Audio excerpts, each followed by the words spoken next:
ब्रह्मांड की खोज। ऋषि पराशर और मैत्रेय का संवाद। बहुत समय पहले की बात है, जब नदियों का जल दर्पण जैसा साफ होता था और वनों में शांति का वास था। गंगा के पावन तट पर एक सुंदर आश्रम था। वहां एक युवा और जिज्ञासु शिष्य मैत्रेय अपने गुरु महान ऋषि पराशर के पास पहुंचे। मैत्रेय के मन में संसार की उत्पत्ति को लेकर अनगिनत प्रश्न थे।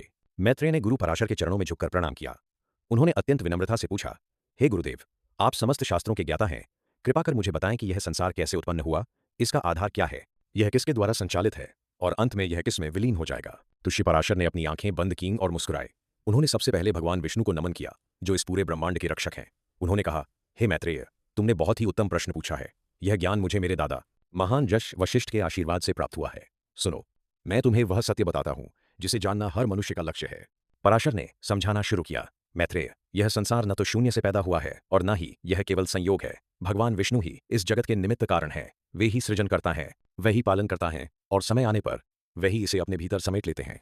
वे कण कण में व्याप्त हैं। पराशर मुनि ने अपने अतीत की एक घटना साझा की। उन्होंने बताया कि कैसे उनके पूर्वजों और दादा वशिष्ठ ने उन्हें क्रोध पर विजय पाना सिखाया था। वशिष्ठ जी की दया और क्षमाशीलता के कारण ही उन्हें दिव्य दृष्टि प्राप्त हुई, जिससे वे संसार के इस चक्र को देख पाए। पराशर ने बताया, जब मैं अपने दादा की सेवा कर रहा था, तब वहां ब्रह्मा जी के मानस पुत्र पुलस्त्य आए। उन्होंने मुझे वरदान दिया कि मैं पुराणों का रचयिता बनूंगा और मुझे सृष्टि के रहस्यों का पूर्ण ज्ञान होगा। आज मैं वही ज्ञान तुम्हें प्रदान कर रहा हूं।